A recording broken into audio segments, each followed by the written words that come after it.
ప్రేమించింది, నమ్మింది, జీవితాంతం తోడుంటాడనుకుంది. కానీ ఆ నమ్మకమే ఆమెను ఒంటరిదాన్ని చేసింది. భర్త దూరం అయ్యాడు, కుటుంబం అండగా నిలవలేదు, నమ్మిన వాళ్ళు కూడా మోసం చేశారనే బాధ ఆమెను వెంటాడింది. చివరకు అర్ధరాత్రి ఒక వీడియో కాల్, నేను చనిపోతున్నాను అని చివరి మాటలు.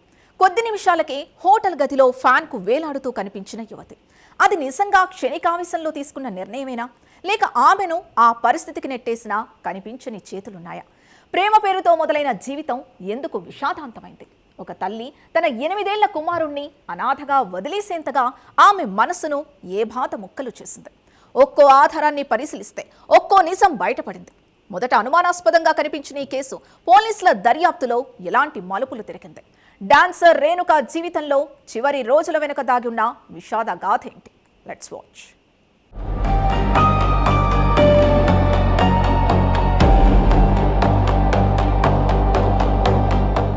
ఒక అమ్మాయి చిన్న వయస్సులో ప్రేమంతే జీవితాంతం అనుకుంది.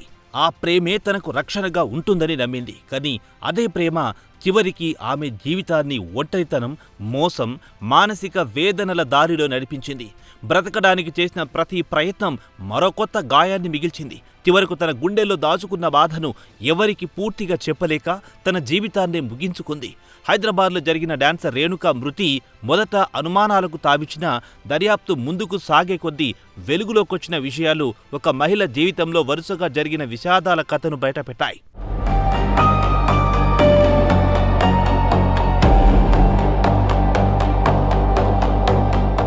హైదరాబాద్ లంగర్ హౌస్ పోలీస్ స్టేషన్ పరిధిలోని గ్రాండ్ లాడ్జిలో ఇటీవల డాన్సర్ రేణుక అనుమానాస్పద స్థితిలో మృతి చెందింది. అయితే ఆ కేసును పోలీసులు ఛేదించారు. కేసు నమోదు చేసి దర్యాప్తు చేయగా ఆమె జీవితంలో ఎదుర్కొన్న విషాదకరమైన నిజాలు, గుండె తరుక్కుపోయే విషయాలు వెలుగులోకొచ్చాయి. తెలియని వయస్సులో ప్రేమ, భర్త వేధింపులు, ఒంటరితనం, నమ్మిన వారి చేతిలో మోసపోవడంతో మనస్తాపానికి గురైన ఆమె చివరికి బలవన్మరణానికి పాల్పడింది. తెలిసి తెలియని వయస్సులో తీసుకున్న ఒక నిర్ణయం జీవితాంతం వెంటాడుతుందని అప్పట్లో రేణుకకు తెలియదు. చదువు మధ్యలోనే ఆగిపోయింది. జీవనం కోసం ఉద్యోగం చేయాల్సి వచ్చింది. ఆ సమయంలో శివ అనే వ్యక్తితో ఏర్పడిన పరిచయం ఆకర్షణగా మారింది. ఆ ఆకర్షణను ప్రేమగా భావించి వివాహం చేసుకుంది. కొత్త జీవితం మొదలైందనుకున్న సమయంలోనే ఆమెకు మొదటి పెద్ద ఎదురు దెబ్బ తగిలింది. గర్భం దాల్చిన తర్వాత తన జీవిత భాగస్వామి నుంచే నిరాకరణ ఎదురయ్యింది.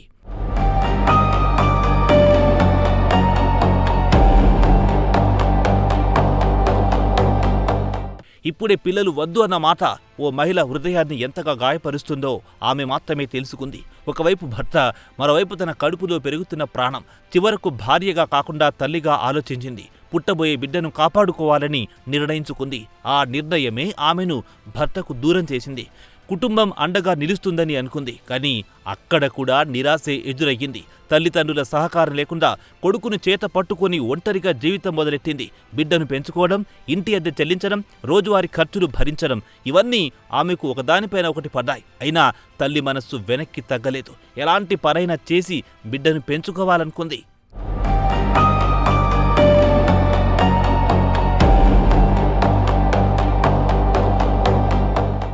జీవితం నెట్టుకురావడానికి చివరగా ఒక పబ్లో డాన్సర్గా పనిచేయడం ప్రారంభించింది. వెలుగులు, సంగీతం, సందడిగా కనిపించే ఆ ప్రపంచం బయటకెంత ఆకర్షణీయంగా కనిపించినా లోపల ప్రతి ఒక్కరి జీవితంలో ఎన్నో చీకట్లు దాగి ఉంటాయి. రేణుక జీవితంలో కూడా అలాంటి చీకట్లు రోజు రోజుకు పెరుగుతూనే వచ్చాయి. పనిచేసే చోటు కొత్త పరిచయాలు ఏర్పడ్డాయి. అందులో ఒక ఫారూక్ అనే వ్యక్తి ఆమెకు దగ్గరయ్యాడు. ఒంటరిగా ఉన్న సమయంలో తనకు తోడుగా ఉంటానని, జీవితంలో అండగా నిలుస్తారని నమ్మించాడు. ఆ మాటలను నిజమేనని ఆమె నమ్మింది. ఒంటరితనం మనిషిని ఎంత బలహీనుణ్ణి చేస్తుందో ఆ సమయంలో చూపిన చిన్న ప్రేమ, చిన్న ఆదరణ కూడా జీవితాంతం నిలుస్తుందని అనిపిస్తుంది. రేణుక కూడా అదే నమ్మింది. కానీ కాలం గడిచే కొద్దీ తాను నమ్మిన వారిలో చాలామంది తన మనసును అర్థం చేసుకోవడం లేదని, తనను కేవలం అవసరానికి ఉపయోగించుకున్న వారే అనే భావన ఆమెను వెంటాడ ప్రారంభించింది. తీవ్ర మానసిక ఒత్తిడిలోకి వెళ్ళిపోయింది.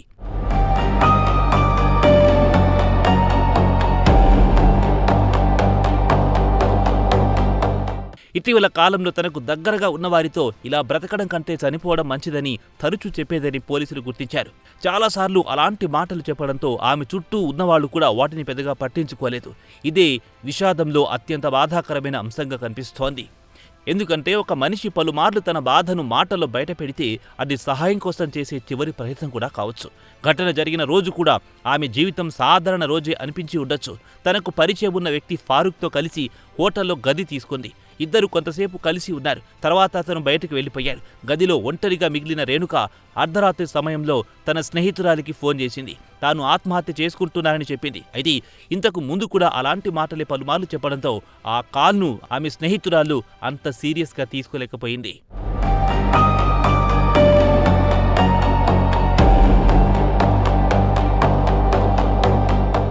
కొద్దిసేపటికే వీడియో కాల్ వచ్చింది. గదిలోని ఫ్యాన్ను చూపిస్తూ నేను చనిపోతున్నాను అని చెప్పిన క్షణం పరిస్థితి తీవ్రత స్నేహితురాలికి అర్థమైంది. వెంటనే మరో స్నేహితుడికి సమాచారం ఇచ్చింది. అతను హోటల్కు చేరుకునేసరికి ఆలస్యమైపోయింది. అప్పటికి రేణుక ప్రాణాలు కోల్పోయింది.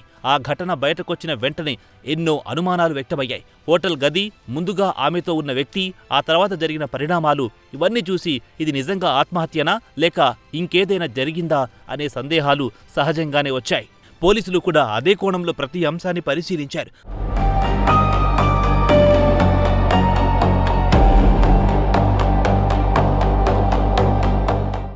రేణుక ఇక లేదు, కానీ ఆమె కథ మాత్రం సమాజానికి ఒక హెచ్చరికగా మిగిలిపోయింది. చిన్న వయసులో తీసుకునే నిర్ణయాలు, కుటుంబ మద్దతు లేకపోవడం, మానసిక ఆరోగ్యాన్ని నిర్లక్ష్యం చేయడం, ఒంటరితనంలో తీసుకునే నిర్ణయాలు ఇవన్నీ కలిసొస్తే ఒక జీవితాన్ని ఎలా చిన్నాభిన్నం చేస్తాయో ఈ ఘటన చూపించింది. ఒక తల్లి, ఒక మహిళ, ఒక మనిషి తన జీవితంలో చేసిన చివరి పోరాటం ఇక్కడే ముగిసిపోయింది. కానీ ఆ పోరాటం వెనుకున్న ప్రశ్నలు మాత్రం సమాజం ముందే మిగిలిపోయాయి.